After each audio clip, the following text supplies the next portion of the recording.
சடனாக அப்படியே வந்து ஸ்ரீலீலாவையும் பூர்ணா மேடமையும் பார்த்த மாதிரியே இருந்துச்சு உங்களுடைய பெர்ஃபார்மன்ஸ். மகேஷ் பாபு மட்டும் தான் மிஸ்ஸிங். கண்டிப்பாக நான் அடுத்த வாட்டி கலந்துக்கிறேன்.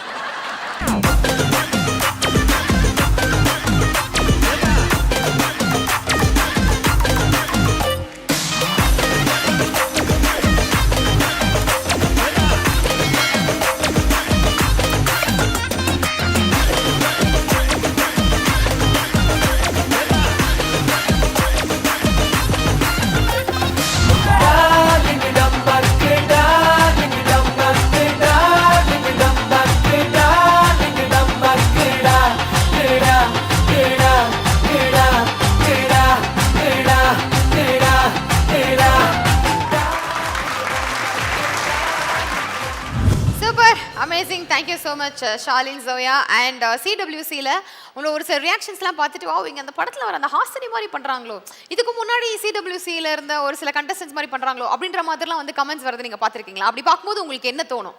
ஹாசினி மாதிரி இருக்குது, அப்புறம் ஷிவாங்கினை மெயிட் பண்ணுறா, அந்த மாதிரி நிறைய கமெண்ட்ஸ் நான் படித்தேன். ஆக்சுவலி ஃபஸ்ட் எனக்கு இந்த குக் வித் கோமாளி ஆப்பர்ச்சுனிட்டி வரும்போதே நான் உண்மையாகவே ஷோ முன்னாடி பார்க்கவே இல்லை. ஃபஸ்ட்டெல்லாம் எனக்கு தெரியவே இல்லை. அப்போ நான் சொல்லிட்டேன், நான் ஷோ இது வரைக்கும் பார்க்கல, நான் பார்க்க வேணுமான்னு கேட்டேன். அப்போ ப்ரொடக்ஷன்னு சொல்லிட்டா, நீங்கள் இது வரைக்கும் பார்க்கலன்னா பார்க்காது. யார் சொன்னது ப்ரொடக்ஷனில்? சொல்லிட்டா ஃபர்ஸ்ட் எபிசோடில் நான் தான் அவங்களோட பேராக இருந்தேன். அந்த உடனே கேட்டேன், என்னங்க ஓகேவா, நல்லா ஓரளவு தெரியுமா அப்படின்னு. அப்போ ஒரு வார்த்தை கேட்டா, என்ன இந்த ஷோவில் சமைக்கணுமான்னு கேட்டா. அப்பதான் எனக்கு தெரியும் அவங்க சமைக்கணும் கூட அவளுக்கு தெரியப்படுத்தல. See, I really don't want to hurt anyone, okay? என்னோட பேச்சு நான் தப்பு தமிழ் பேசினேன். நான் ரொம்ப வீடியோஸ் பார்த்தேன்.